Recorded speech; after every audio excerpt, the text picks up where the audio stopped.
The Great White Fleet by Dtd Bresnahan. The Great White Fleet was a trip around the world by sea. It consisted of 14,000 men and 16 battleships. It was called the Great White Fleet because the ships were white instead of modern gray. Theodore Roosevelt sent out the fleet. The fleet was from December 16, 1907 to February 22, 1909. The Spanish-American War had just happened, so the U.S. was already becoming the world power. The Spanish-American War was won by the U.S. The U.S. was becoming the world power already, and sea power helped us get there.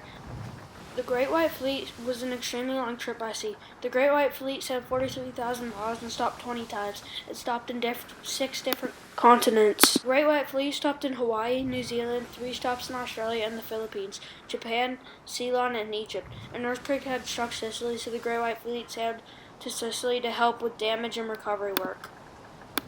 After they helped, they traveled on to Naples, Italy, and then went to Gibraltar, and then to the Hampton Roads, Virginia, and so on. Japan signed a treaty with the U.S. after the Great White Fleet called the Route Takara. The treaty stated that the U.S. and Japan would respect each other's Pacific possession. That shows that the U.S. was getting stronger and more powerful. The Great White Fleet also showed mechanical power. To be able to sail around the world in the 1900s is pretty amazing. There was no phones if you were stuck in the sea and nobody could help you.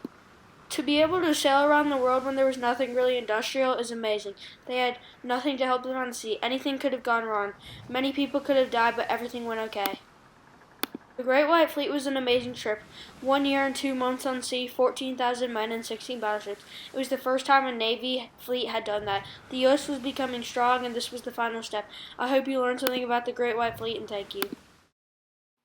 The end. Way back when, slowly